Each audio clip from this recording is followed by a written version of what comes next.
कनिका जी, आपका बहुत बहुत स्वागत है। Thank you Jyoti ji.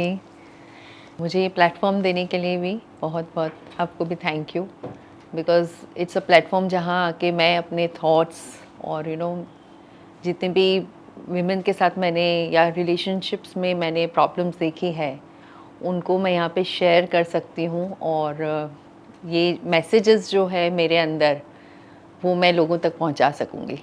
Thank you for that.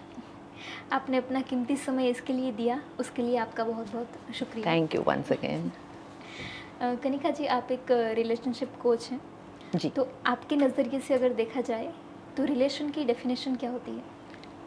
C relation की डेफिनेशन जो है कि ऐसे कोई डेफिनेशन होती ही नहीं है, राइट? ओके। रिलेशनशिप में it's not about giving, right. It's not about taking, it's about it's a journey जहाँ पे ना दो लोग एक साथ ग्रो कर रहे हैं, ग्रोइंग टुगेदर, राइट? सो आई से कि रिलेशनशिप एक ऐसा है, अगर मुझे कोई डेफिनेशन पूछता है तो relationship is more about growing together.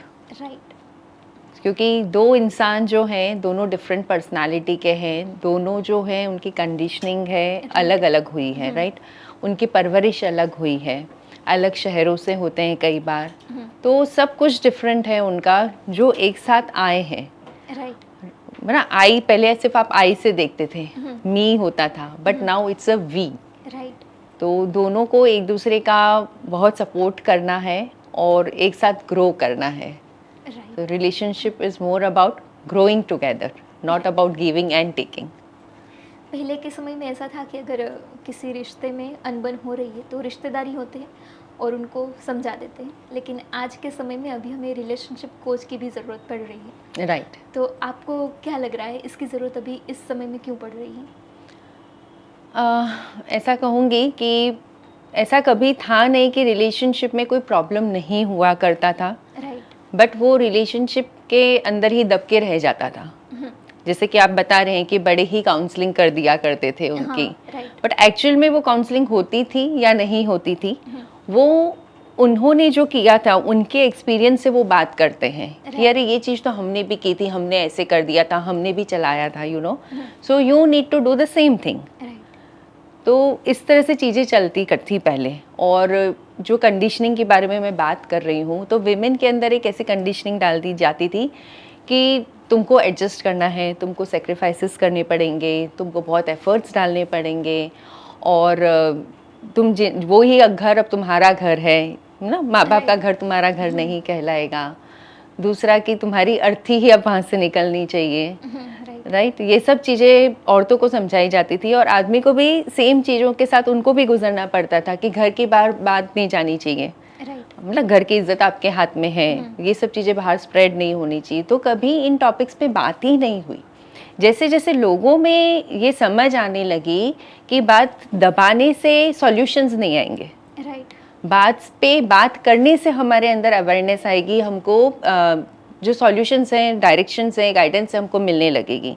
तो लोगों ने उसके ऊपर चर्चा करनी शुरू करी है ना? ये शर्म अब खुली है कि नहीं, लोगों में वो अवेयरनेस आई है, तो वो उन्होंने रिलेशनशिप कोच को एक्सेप्ट किया है, I would say that. Right. लेकिन फिर भी अगर हम देखें तो फ्रेंडशिप भी होती है, तो हम फ्रेंड से भी काउंसलिंग ले सकते हैं, लेकिन फिर मुझे रिलेशनशिप कोच के पास ही क्यों जाना पड़ता है?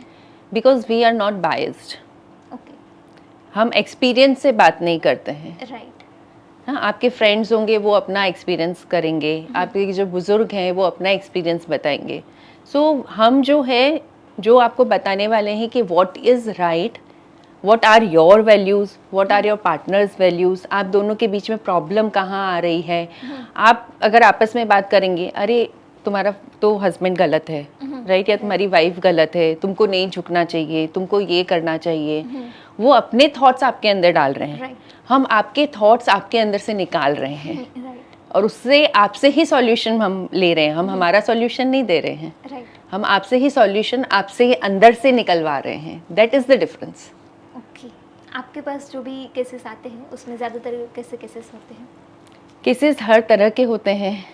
लाइक कोई हमारे पास इसलिए आता है कि हमको हमारे रिलेशनशिप में सब कुछ अच्छा है, हमको एनहेंसमेंट की ज़रूरत है, अब कुछ नया चाहिए, राइट? इसलिए हमको काउंसलिंग की ज़रूरत है। किसी के इन लॉज के साथ प्रॉब्लम है, राइट, किसी में कम्युनिकेशन गैप रहता है तो उसके वजह से प्रॉब्लम्स आने लगती है। तो इस तरह से सेवरल प्रॉब्लम्स आती है जो लेके जाती है एक इंसान को डिप्रेशन के अंदर, इधर या तो वाइफ, इधर या हस्बैंड, राइट, दोनों में से कोई एक डिप्रेशन में चला जाता है क्योंकि वो उसका सॉल्यूशन ढूंढ रहा है, अपने इमोशन को शेयर नहीं कर रहा है ना। जैसे मैंने कहा कि दोनों पर्सनालिटीज़ डिफरेंट है, तो आप जब दोनों एक साथ मिलते हो तो आप अकेले नहीं आ रहे हो, आपके साथ आप इमोशनल ट्रॉमास लेके आ रहे हो, बैगेजेस लेके आ रहे हो, पेन लेके आ रहे हो, ये सारी एक्सपेक्टेशन आती किस पे है, आपके पार्टनर पे। जब वो फुलफिल नहीं होती है वहाँ पे आपके जो प्रॉब्लम्स है वो स्टार्ट होने लग जाते हैं। So we work upon not only on the relationships but आपके अंदर का प्रॉब्लम क्या है वो भी हम बाहर निकालते हैं, आपके रूट कॉज पे हम वर्क करते हैं और आपके रिलेशनशिप को इम्प्रूव करते हैं। ओके, मतलब ऐसा हो सकता है कि आपके रिलेशन में शायद कोई प्रॉब्लम नहीं है, नहीं लेकिन है, आपके अंदर प्रॉब्लम है, उसकी वजह से वो हाँ, रिलेशन एग्जैक्टली। ओके, तो फिर आपका सॉल्यूशन क्या होता है? पहले आप रिलेशनशिप उनकी जो होती है उनको ठीक करते हो या फिर उनके जो रूट है उन पे उनको मेहनत करने के लिए बोलते देखिए, सिर्फ अगर मैं कहूँगी कि मैं आपको ऊपर से पॉलिश कर देती हूँ सब कुछ अच्छा हो जाएगा तो वो पॉसिबल नहीं है, राइट। तो जब तक अंदर से आप अपने अंदर की क्लींजिंग नहीं करोगे, आप अपने ऊपर वर्क अंदर से नहीं करोगे, आपको बाहर चीज़ दिखेगी नहीं, राइट। तो वो हम अंदर पे मतलब आपकी हर चीज़, आपका हर प्रॉब्लम ऐसा कुछ होता है तो we use to tell you, और आपको बिठाया जाता है दोनों पार्टनर्स को एक साथ में, प्रॉब्लम दिखाई जाती है कि this is the problem and this is the area where we need to work upon. Any of you are not right और रॉन्ग, हम किसी को भी गलत नहीं ठहरा रहे हैं, राइट। आपकी अपनी परवरिश हुई है, आपके अपने एक्सपीरियंसेस हुए हैं, उसके बेसिस पे आपकी पर्सनालिटी बनी है, राइट। तो हम आपके उस रूट कॉज पे जब तक वर्क नहीं करेंगे आपको रिजल्ट नहीं दिखाई देगा, right. So that's again make the difference, right. शादी हमेशा मतलब विमेन के लिए एक न्यू बिगिनिंग, मतलब दोनों के लिए वैसे न्यू बिगिनिंग है, लेकिन फिर भी विमेन को ऐसा लगता है कि मेरी इंडिविजुअलिटी यहाँ पर ख़त्म हो रही है, ऐसा क्यों? क्योंकि उसके लिए हर चीज़ चेंज होती है, फ्रॉम द नेम इटसेल्फ, पूरा उसका परिवार चेंज हो जाता है, उसका शहर चेंज हो जाता है। इवन हम देखेंगे कि कितनी अच्छी लड़कियां हैं जो काफ़ी हाईली एजुकेटेड हैं, बहुत अच्छा उन्होंने पहले काम किया है, अच्छी अर्निंग्स करके आ रही हैं, बट जैसे ही वो शिफ्ट होती हैं ना, उनको नया जॉब ढूंढना है, उन लोगों के साथ में, फैमिली मेम्बर्स के साथ में उसको एडजस्ट भी करना है और उसको अपना करियर के ऊपर भी फोकस करना है, कुछ सालों में उसको बच्चा किड की प्लानिंग भी करनी है। सो फॉर अ वुमेन मैं ऐसा कहूँगी कि बहुत सारी चीज़ें जो होती है जो एक साथ आ जाती है, तो कहीं ना कहीं वो कुछ एक चीज़ से, एक प्रॉब्लम से बाहर निकले उससे पहले नया चैलेंज आके खड़ा हो जाता है। तो मोर ऑफ द चैलेंजिंग जो सिचुएशन है वो विमेन की लाइफ में आती है। ज़्यादातर प्रॉब्लम किस फेज में आती है, मतलब जब नई नई शादी हुई होती है तभी, या फिर उसके कई साल बाद जब पता चले कि अभी मेरी इंडिविजुअलिटी कोई रही ही नहीं है? हाँ, इसका जवाब मैं ऐसे दूंगी कि जब शुरुआत होती है तो हम थोड़ा सा इग्नोर कर देते हैं चीज़ों को, लेट गो कर देते हैं, पर अगर हम वहीं पे ना एक बॉर्डर सेट कर दें हमारे लिए, या हम अपने गोल्स की तरफ इंक्लाइंड ज़्यादा हों, मतलब गोल ऐसा नहीं होता है कि वो सिर्फ आपको जॉब ही करना है या मुझे बिजनेस ही करना है या मुझे मेरी अर्निंग्स करनी है, but you should be very aligned with your values. आप क्या चाहते हो, आपको फैमिली गोल्स क्या हैं, आपके करियर गोल्स क्या हैं, करियर गोल्स हैं भी हैं नहीं हैं, आप क्या चाहते हो खुद से, वो चीज़ आपको क्लियर होनी ज़रूरी है। अगर आप वहाँ कहीं पे लॉस्ट हो रहे हो तो आपके इंडिविजुअलिटी पे अपने आप उसका अफेक्ट हो जाएगा। एक होम मेकर है, उससे एक्सपेक्ट किया जाता है कि वो अर्निंग्स भी करे, वो स्मार्ट दिखे, राइट। और जो अर्निंग आई है विमेन आपके घर में, उससे एक्सपेक्ट किया जाता है कि वो होम मेकर बन के रहे, तो ऐसे में जो विमेन है वो अपनी इंडिविजुअलिटी है जो खो देती है, वो दोनों ही रोल्स में सही मतलब मैनेज नहीं कर पा रही है खुद को, और उसके लिए अभी नई बिगनिंग है। पहले अपने घर में वो अलग तरीके से रही है, आज आपके घर में आई है, वो डिफरेंट वे में रह रही है, तो उसको हर चीज़ एक नया एक्सेप्टेंस आ रहा है, हर टाइम एक नया चैलेंज आ रहा है, और इतने चैलेंजेस के साथ जब वो रहती है तो कहीं ना कहीं उसकी इंडिविजुअलिटी पे ऑफ कोर्स अफेक्ट आता है। लेकिन ऐसा क्यों होता है? मतलब बहुत सारे विमेन होती है, उन्होंने पहले से ही ऐसा सिलेक्ट किया होता है कि मैं दोनों साथ में संभालूंगी। तो ये एक्सेप्टेंस वो खुद सोसाइटी की वजह से आता है, या फिर उसकी खुद की जो माइंडसेट होती है या फिर कंडीशनिंग होती है उसकी वजह से आता है? ये ज़्यादातर अपनी खुद की कंडीशनिंग के वजह से आता है, नो डाउट। उसमें सोशल जो आप बोल रहे हैं सोसाइटी का जो प्रेशर होता है, डेफिनेटली वो एक पार्ट है। बिकॉज अगर आप कोई भी एक फील्ड से, मतलब अगर there are areas, different areas of our life, right, अगर उसमें एक में भी इफेक्ट आता है तो आपको दिखाया जाता है कि फेल्यूर है। राइट। इधर वो आपका मैरिज हो सकता है, वो आपका प्रोफेशन हो सकता है, वो आपका करियर हो सकता है, आपका हेल्थ हो सकता है, राइट। तो बहुत सारे एरियाज, हमारे 8 एरियाज हमारी लाइफ में होते हैं। तो कहीं पे भी अगर आप एक जगह नहीं दे पा रहे हो तो that is said that you are failure. Right. तो वो फेल्यूर से हर किसी को डर लगता है। राइट। तो वो मायने रखती है लोगों के लिए चीज़। आपको ये कैसे आया कि मुझे ऐसे वुमेन्स के लिए काम करना है? Even I was a home maker, और मुझे भी मेरे जो डोमेस्टिक वर्क था उससे कभी मुझे दिक्कत नहीं थी। राइट। बट कहीं ना कहीं मेरी भी इंडिविजुअलिटी खो रही थी, because I was knowing that कि I am not only for this. Right. तो मैं जो हूँ वो मैं आ नहीं पा रही हूँ बाहर खुल के, and I really want to work upon myself. बहुत सी चीज़ें हैं जो मैं कर सकती हूँ अभी लाइफ में, और मैं सिर्फ इसलिए नहीं बनी हूँ। तो कहीं ना कहीं वो एक था मेरे अंदर, and that made me, you know, that was constant hammer जो मेरे ऊपर आता था। राइट। तो इसके वजह से मैंने वर्क स्टार्ट किया, पहले सीखना स्टार्ट किया, और ये भी सीखा कि सीखना कैसे है। Right.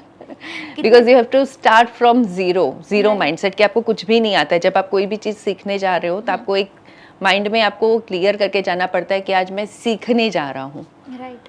So that's one of the thing कि जो मुझे आगे लेके आया। ओके। उस टाइम पे आपको क्या सबसे बड़े चैलेंजेस लग रहे थे, या फिर कोई फियर था किसी चीज़ का? नहीं, फियर तो कुछ भी नहीं था मुझे। बस एक क्वेश्चन जरूर जाके मैंने पूछा था कि ये मैं कर सकूंगी ना।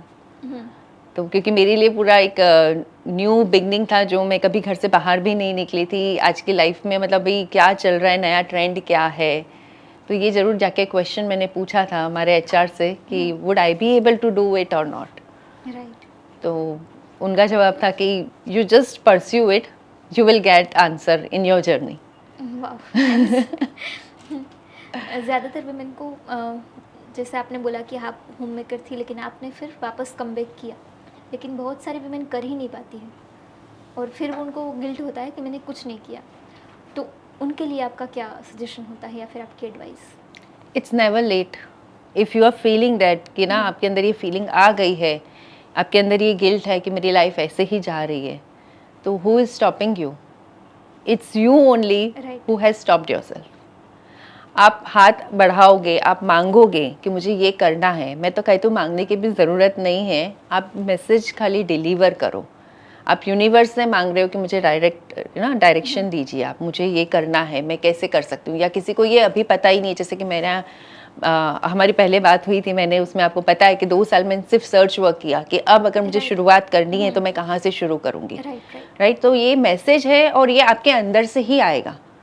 बस ये है कि आपको वो कनेक्शन फील होना चाहिए। तो you have to be open for that कि मैं वो कनेक्शन को फील कर सकूं। राइट।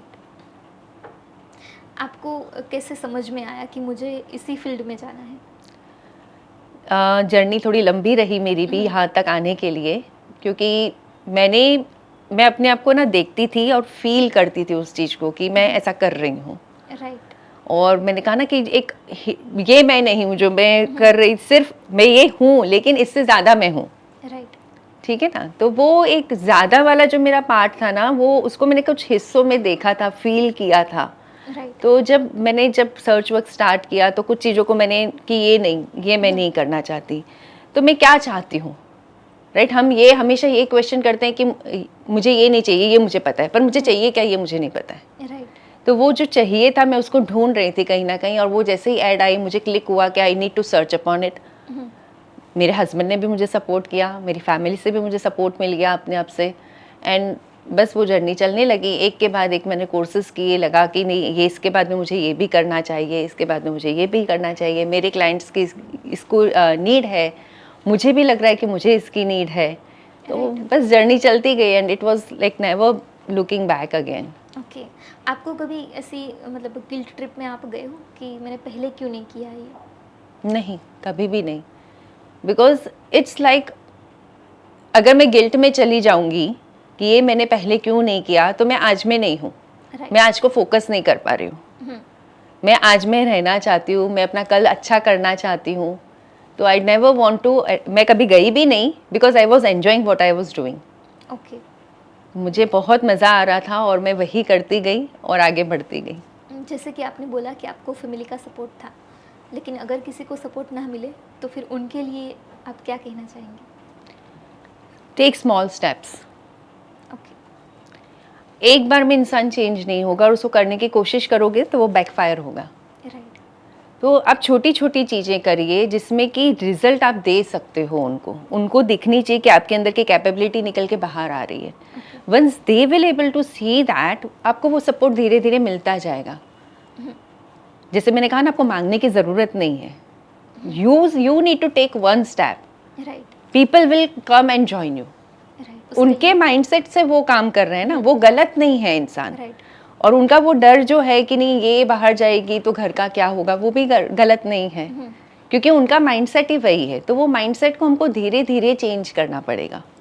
एक बार में कोई भी इंसान चेंज नहीं हो सकता है ना। मेरी मदर इन लॉ को आज भी समझ में नहीं आता मैं क्या करती हूँ, but she becomes very happy when she ना gets to know about me कि आपकी बहू है ना, मतलब ये कर रही है काम, वो क्या करती है। उनको कुछ भी एक्सप्लेन करना नहीं आता है, बट जब वो मेरी तारीफ सुन के आती है, शी बिकम सो हैप्पी, और वो आके हमेशा मुझे शेयर करती है वो चीज़। ज़्यादातर किन लोगों में ये प्रॉब्लम होती है माइंडसेट वाली? एजुकेटेड है तो फिर उनका माइंडसेट ऐसे अच्छा ही होगा, ये हम कह सकते हैं? नहीं, ऐसा ज़रूरी तो नहीं है। हाँ, पर ऐसा कहेंगे कि हाँ, मेजरली जो एजुकेटेड होते हैं उसको वो एजुकेशन की भी वैल्यू है। अगर मेल एजुकेटेड है अच्छा, तो उसको ये रियलाइज़ होगा कि उसने कितनी मेहनत की है, तो सेम मेहनत उसने अपनी उसकी वाइफ ने भी की होगी, तो उसको वो वैल्यू होगी। राइट। पर हर कोई ऐसा होगा वो ज़रूरी भी नहीं है। राइट। तो ज़्यादातर प्रॉब्लम्स कहाँ पर होती है, हस्बैंड में या फिर इन लॉज में? दोनों में होती है, और ऐसे देखें तो किसी में नहीं होती है। सब अपने अपने प्रॉब्लम्स में खुद ही उलझे हुए हैं। राइट। तो वो उलझन को एक एक करके, अब जैसे गठान लग गई है, आप उसको सुलझा नहीं पा रहे हो और गठान लगती जा रही है, तो क्या होगा? खोलना आपको गठान को ही है, लेकिन आप उस गठान को बढ़ाते जा रहे हो। जितना कोशिश कर रहे हो कि मैं इसको सॉल्व करूँ, आप उसको और बढ़ा रहे हो, तो वहाँ पे हमारा रोल आता है। ओके। आपका सॉल्यूशन इसमें क्या होता है? मैंने जैसे पहले भी कहा कि हम सॉल्यूशन प्रोवाइड नहीं करते, हम आपके बिलीव्स को तोड़ते हैं, आपके थिंकिंग पैटर्न को तोड़ते हैं। ओके। राइट? तो सॉल्यूशंस आपके अंदर से ही आते हैं, हम सॉल्यूशन नहीं प्रोवाइड करते हैं और वो आप ही के अंदर है। बस हमको वो चीज़ को सिर्फ आपको ना तोड़नी है। ओके। आपको एक नया पर्सपेक्टिव देना है, वो सिखाना है हमको, वो हमारा रोल है। क्या कभी ऐसा होता है कि हस्बैंड वाइफ में कोई प्रॉब्लम नहीं है, लेकिन इन लॉज की वजह से प्रॉब्लम हो रही है और वो रिजिड है, वो अपनी माइंडसेट बदलना ही नहीं चाहते, तो फिर आपका अप्रोच क्या होता है उनके लिए? उनके लिए अप्रोच ये रहता है कि husband and wife, you are a team, right? तो कहीं ना कहीं आपको एक दूसरे को बहुत ही सपोर्ट करके चलना पड़ेगा। Right. There may be many things that in laws आपको बोलेंगे, पर आपको एक टीम की तरह काम करना है। आपको एक दूसरे से डिस्कस करना है, हर चीज़ ओपनली कम्युनिकेट होनी चाहिए, हर मैसेज पास होना चाहिए। ऐसे नहीं है कि किसी ने कुछ बोला और आप फायर कर दो, राइट। तो ऐसे में डिस्कनेक्शन आ जाएगा, थोड़ा डिफरेंसेस आ जाएगा, गैप आ जाएगा। बट अगर आप एक टीम की तरह काम करोगे तो वहाँ पे चांसेस बढ़ जाते हैं कि अगर आप उनको कोई रिस्पॉन्स ही नहीं दे रहे हो उनकी बातों का, तो वो अपने आप थोड़ा ठंडा हो जाएगा मैटर वहाँ पे। And they evenly need time, because वो भी एक सर्टेन माइंडसेट कैरी करते हैं। तो अगर उनको हम वो टाइम देंगे, उनको वो रिजल्ट्स दिखने लगेंगे, तो वो अपने आप धीरे धीरे शांत हो जाएंगे। राइट। ऐसे केसेस भी आते हैं आपके पास जहाँ पे आपको लगे कि यहाँ पर कोई चांसेस ही नहीं है रिजिडिटी जाने के लिए? हाँ, होते हैं, ऐसे भी केसेस आते हैं। ओके। फिर आप उनमें क्या सॉल्यूशन देते हैं? से इधर you need to face it every day, और it's better to get separate. Okay. तो वो आपका चॉइस होना चाहिए कि अगर आप उधर रहते हैं तो आप वो सिचुएशन को बैलेंस कर सकते हैं, आपके अंदर उतना है कैलिबर, राइट। अगर आपको चाहिए तो we are there to support you, और आपको अगर दूसरा ऑप्शन चूज करना है, इजी ऑप्शन, तो वो भी है आपके लिए। राइट। लेकिन आपको ये पता कैसे चलता है कि यहाँ पर रिजिडिटी ख़त्म होने के चांसेस हैं और यहाँ पर बिल्कुल भी नहीं है? जैसे जैसे हम आपको बताएंगे, मतलब आपके अंदर से ही सॉल्यूशंस, जैसे मैंने कहा कि आते हैं, हम आपको सॉल्यूशंस नहीं दे सकते, राइट। तो जैसे जैसे आप मुझे बताएंगे कि कहाँ चेंजेस आपने कितने किए, उसका आपको क्या रिजल्ट मिला।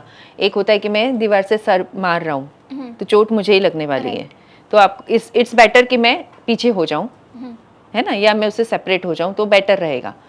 तो वही चीज़ यहाँ पे अप्लाई होती है। आपने बोला कि टीम अप अगर हो जाए तो फिर उनके जो प्रॉब्लम्स है वो शेयर होगी तो फिर वो सॉल्यूशन भी निकल जाएगा। लेकिन अगर टीम अप ही ना हो तो फिर क्या करेंगे उसमें? टीम अप अगर आप नहीं होते, then you need to be very strong. पहले तो जैसे मैंने कहा कि आप ये देख लो कि आप इतना बड़ा जो चैलेंज है वो आप लेना चाहते हो या नहीं चाहते हो। आप ले रहे हो तो उसका वजह क्या है। Be clear in your mind with everything, और आपका इंटेंशन क्लियर होना चाहिए, and let the people speak, क्योंकि वो उनका ही सोच है, उनका दायरा उतना ही है, आपका दायरा उससे बड़ा है, आपका माइंडसेट उससे बड़ा है, राइट। तो आप उसके ऊपर वर्क करो कंटिन्यूसली। जैसे जैसे उनको दिखाई दे रहा है कि रिजल्ट आ रहा है, व्हाट शी इज सेइंग और what he is saying is not wrong, है ना, कि ये चीज़ पॉसिबल है, हमको हमारा परसेप्शन चेंज करने की ज़रूरत है, तो they will start supporting you. Okay. आपका जो कोर्स है होम मेकर्स के लिए, उसके बारे में बताइए कि उनको कैसे उस कोर्स से हेल्प हो सकती है? देखिए, कहीं ना कहीं होम मेकर्स को जब भी आप पूछेंगे व्हाट डू यू डू, कुछ नहीं, I am just a home maker, right. तो ये जो आता है ना सेल्फ में, ऐसा लगता है कि कहीं ना कहीं इन्होंने अपना वर्थ लॉस कर दिया है खुद ने, कि I am just a home maker, मैं कुछ नहीं करती। अरे आप इतना सारा कर रहे हो, आप इमोशंस से डील करते हो, आप फिजिकल हेल्थ के चैलेंजेस लोगों के लेते हो, आप पूरा घर मैनेज कर रहे हो, घर के फाइनेंसेस मैनेज कर रहे हो, आप क्या नहीं कर रहे हो, and then you say that you do nothing. क्यों? क्योंकि आपने समाज में लोगों को, मतलब औरतों को देख लिया है, दूसरी औरतों को, कि वो इतना काम कर रही है, तो आपको ऐसा लगता है कि आप कुछ नहीं कर रहे हो। बट अगर आपने कभी जाके उनसे ये नहीं पूछा कि उनके लाइफ के चैलेंजेस क्या हैं, घर आके उनको क्या होता है, उनके साथ क्या होता है, कैसा बिहेवियर उनके साथ होता है। मैं ये नहीं कह रही हूँ कि सबके साथ बुरा ही होता है, बट कहीं ना कहीं हमारे चैलेंजेस होते हैं, उनकी लाइफ में उनके चैलेंजेस हैं, तो आपकी लाइफ में आपके चैलेंजेस हैं। But what you do, you believe in that. आप कभी ये मत करो कि मैं कुछ नहीं करती, I am just a home maker. Proud से कहो ना कि I am a home manager. Why can't you say that? What, you know, it's a giving worth to you. Your work should be giving worth to you. तो आप अपने ही work को कहीं ना कहीं आपने नीचे ले आया है, right. So I am basically focusing on that, because ये चीज़ें मैंने बहुत ज़्यादा रिलेशनशिप्स में देखी है, जहाँ हस्बैंड बोलते हैं अरे यार आप मेरी वाइफ को देख लो मैम, लाइफ लॉन्ग हमारे साथ रहो। तो I am not that, my role is not that कि मैं लाइफ लॉन्ग आपकी आपके डिप्रेशन के केसेस को सुलझाती रहूं। आप इनिशिएटिव नहीं ले रहे हैं कुछ भी, तो आपको भी उतना एफर्ट डालना पड़ेगा ना। मैं काउंसलिंग कर रही हूँ, आई am not her husband, right. So don't make me her husband, right. फिर आप उनको क्या, आपका अप्रोच क्या होता है फिर? नहीं, उनको लेके बैठना पड़ता है, हमको उनको भी समझाना पड़ता है what is the best way to deal with the situation. कहाँ आपने एफर्ट नहीं डाले, वो भी उनको, उनका आईना भी दिखाना पड़ता है ना, दोनों को अपने आईने दिखाने पड़ते हैं कि दोनों देखो। लेकिन अगर हस्बैंड रेडी ही नहीं है काउंसलिंग के लिए तो सिर्फ वाइफ की काउंसलिंग करी जाती है, वहाँ से रिजल्ट मिलने लगते हैं, तो हस्बैंड्स में चेंज आने लगता है। काउंसलिंग की ज़रूरत ज़्यादातर फीमेल्स को ही होती है या फिर मेल्स को भी ज़रूरत पड़ती है?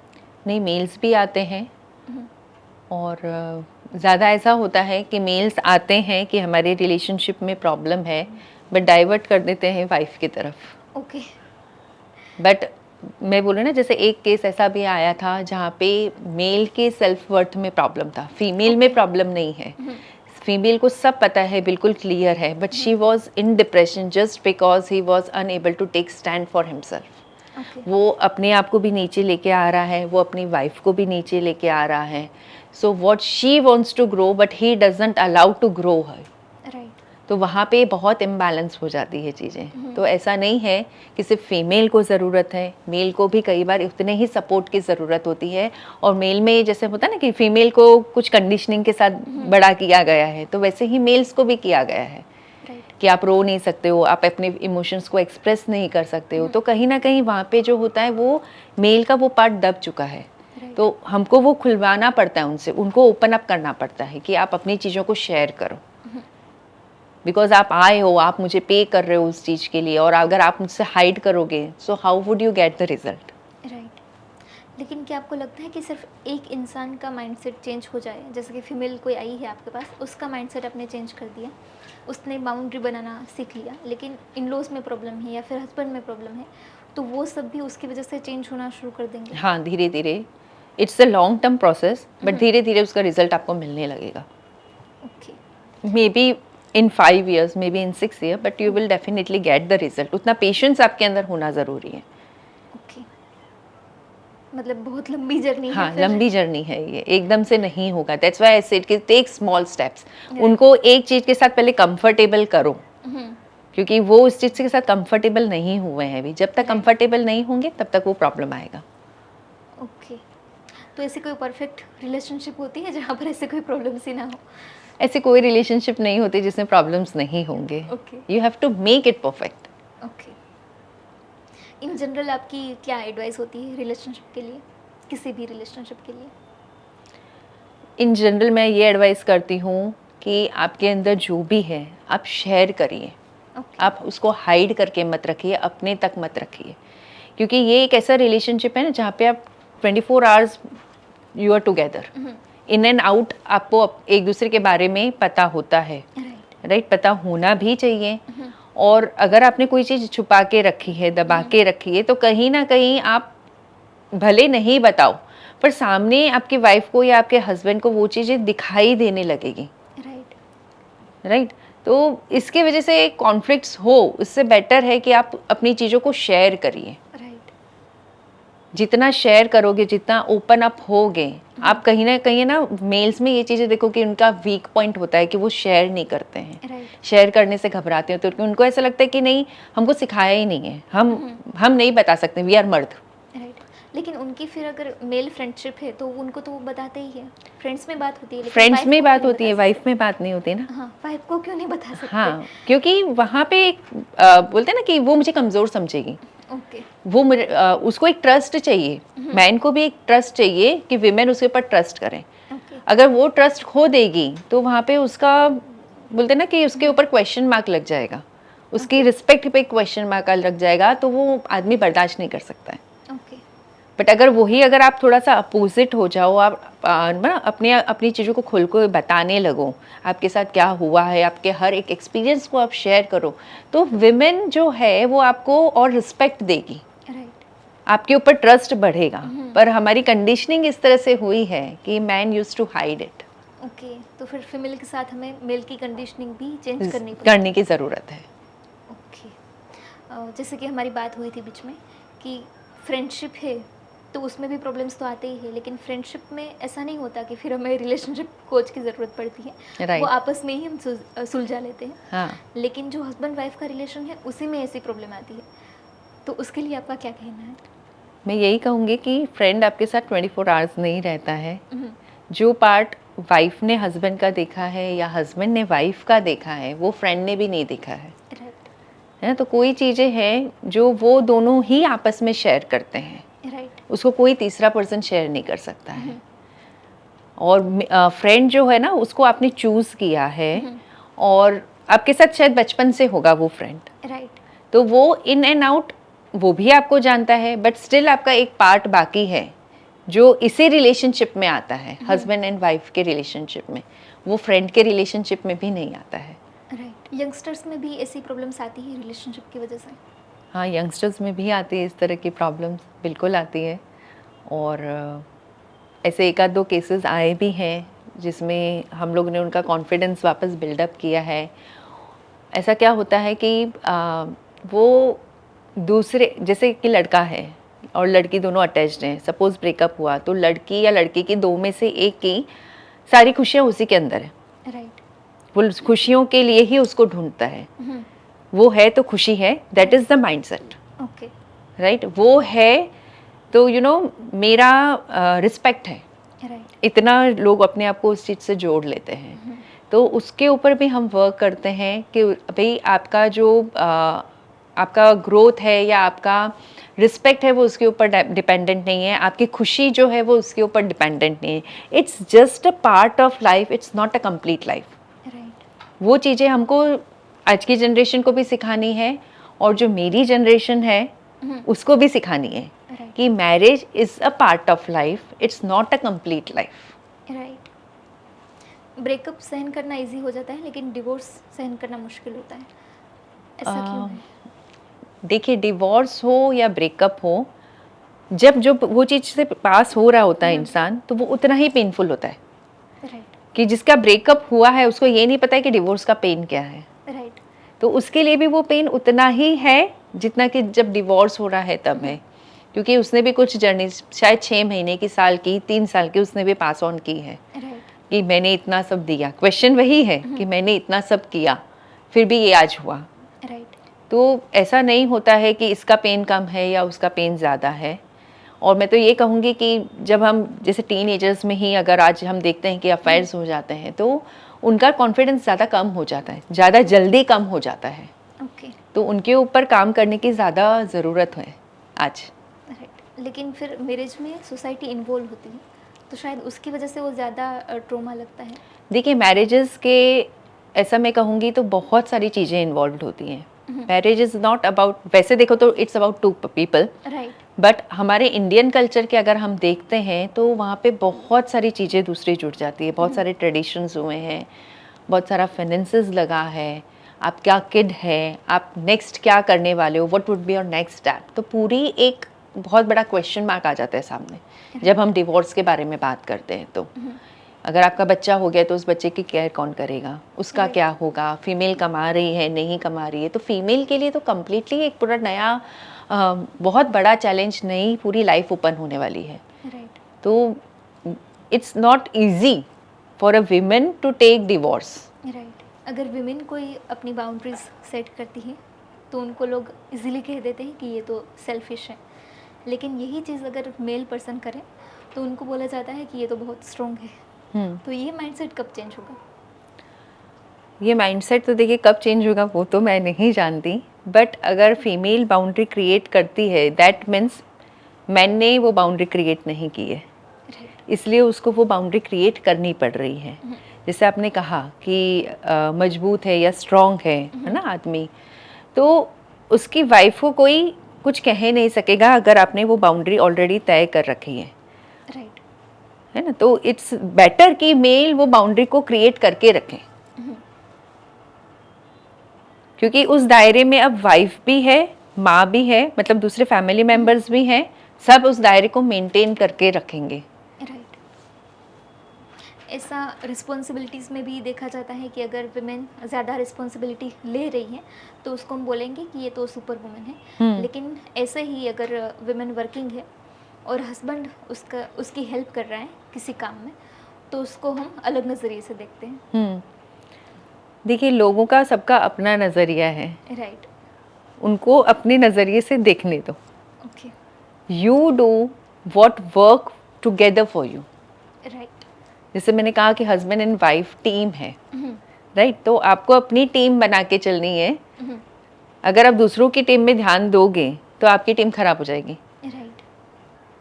तो आप उसके ऊपर ही फोकस रखिए। लेकिन इफेक्ट तो आ ही रहा है ना उसका। इफेक्ट वहाँ तक आएगा जब तक आप उसको देख नहीं रहे हो तो इफेक्ट नहीं करेगा, पर अगर आपने देखने लग गए तो वो आपको इफेक्ट करने लग जाएगा। राइट। आपकी जनरल एडवाइस क्या होती है फीमेल्स के लिए? फीमेल्स के लिए मेरी एक एडवाइस रहती है कि आप अपने रोल से बहुत ऊपर हो, okay, right. As a mother, don't see just yourself as a mother, as a wife, as a daughter in law और एज अ डॉटर और सिस्टर। अपने बहुत सारे रोल्स आपके हैं। मैं ये नहीं कहती कि आदमी के नहीं होते, उनके भी उतने ही हैं, राइट। बट उनको एक रिस्पेक्ट मिला हुआ है सोसाइटी में, और आपने जो है सेक्रीफाइस करके खुद ने आपने अपना रिस्पेक्ट जो है वो कम कर दिया है। राइट, तो इतने सेक्रीफाइसेस, इतने कॉम्प्रोमाइजेस आपको करने की ज़रूरत नहीं है जितना कि आप कर रही हैं। आप अपना वर्थ बना के रखिए। That is the main thing I want to deliver to all the females. Right. और इसका मैं वर्कशॉप भी करने वाली हूँ, जस्ट 1 मंथ मोर। ओके। हाँ, so I would like, I am inviting women, females, basically homemakers, to join my workshop. Okay, great. जहाँ पे हम बात करेंगे आपके सेल्फ वर्थ के बारे में, आप कैसे अपनी केयर कर सकती हैं, आप कैसे बाउंड्रीज क्रिएट कर सकती हैं, कैसे अपना रिस्पेक्ट मेंटेन करके चल सकती हैं, Right. एक गुड गर्ल से मतलब स्ट्रॉन्ग गर्ल की इमेज में आप कैसे आओगे, उसके लिए खुद का माइंडसेट करना चेंज बहुत ज़रूरी होता है, right. Rather than changing people around you. Right. तो वो सब पे हम काम करने वाले हैं। सो आई विल से कि डू जॉइन माई वर्कशॉप, क्योंकि वो आपके लिए एक बिल्कुल न्यू बिगनिंग और न्यू जर्नी लेके आएगा, जो 100% एक ट्रांसफॉर्मेशन आपके अंदर लेके आएगा, जो सिर्फ आपको बेनिफिट नहीं देगा बट आपके बच्चों को, आपके हस्बैंड में, आपके फैमिली में और पूरे समाज में उसका जो है ना ट्रांसफॉर्मेशन वो दिखाई देगा। राइट। इसी चीज़ के लिए अगर किसी फीमेल को आपको कांटेक्ट करना है तो वो कैसे कर सकते हैं? मेरे पेज पे जाइए, मित्रा रिलेशनशिप काउंसलिंग से मेरा पेज है। ओके। वहाँ पे आप मुझे मैसेज कर सकते हैं। मैं आपको मेरा फ़ोन नंबर दे सकती हूँ और ईमेल आईडी शेयर कर सकती हूँ जहाँ से आप मुझे मैसेजेस कर सकते हो। So there are many platforms जहाँ से आप मुझसे कांटेक्ट कर सकते हो। क्या आपको लगता है कि जैसे फैमिली डॉक्टर्स होते हैं वैसे अभी फैमिलीज़ में एक रिलेशनशिप कोच की भी ज़रूरत है? बिल्कुल है क्योंकि आज हर घर की अपनी एक कहानी है, हर कपल का अपना एक चैलेंज है। तो ज़रूरी है कि आप बिना झिझक के, है ना, आप रिलेशनशिप कोच को आप अप्रोच करो, राइट। बिकॉज़ वो आपके बेनिफिट के लिए ही होगा, लॉस नहीं जाएगा। कुछ ऐसी चीज़ें लेके आएगा सामने, कुछ ऐसे ब्लाइंड स्पॉट्स आपके खुलेंगे जो आपने कभी सोचे भी नहीं होंगे। राइट। अगर किसी ने एक बार काउंसलिंग ले लिया है आपसे तो क्या ऐसा फिर उसको ज़रूरत पड़ेगी वापस दूसरी बार काउंसलिंग लेने के लिए? देखिए, इसका आंसर ऐसा है कि काउंसलिंग अगर आप एक बार ले रहे हो मुझसे या आप मेरी कोचिंग में आए हो, राइट, तब तक आप मेरे साथ हो, मेरे साथ प्रैक्टिस कर रहे हो, तो कहीं ना कहीं आपके ब्रेन का वो डेवलपमेंट हो गया है, आपको अपने ब्लाइंड स्पॉट्स पता है, आपको अपने पैटर्न्स पता है, राइट, और आप उसके ऊपर वर्क कर रहे हो कंटिन्यूसली। तो कहीं ना कहीं आपके अंदर वो चेंजेस आने शुरू हो गए हैं। बट फिर भी अगर आपको दिक्कत आती है तो we use to provide 1 year का हैंड होल्डिंग। ओके।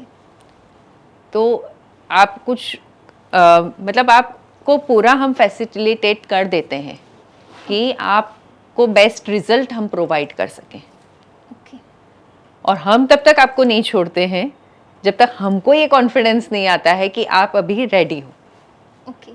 और अगर 5 साल बाद मुझे वापस दूसरी कोई प्रॉब्लम आई तो मुझे सेम जो मेरे रिलेशनशिप कोच पहले थे उन्हीं का अप्रोच करना चाहिए या फिर दूसरे किसी का भी मैं अप्रोच कर सकती हूँ?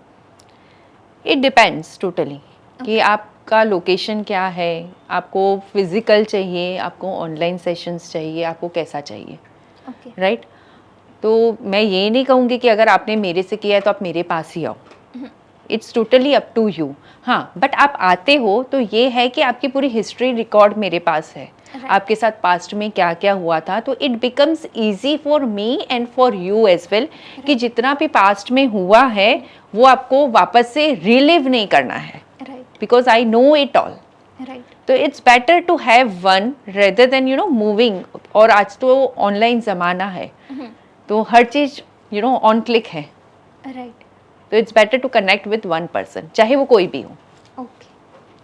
आपने अपना कीमती समय इसके लिए दिया, उसके लिए आपका बहुत बहुत शुक्रिया। Thank you once again. Thank you so much ma'am. Thank you so much.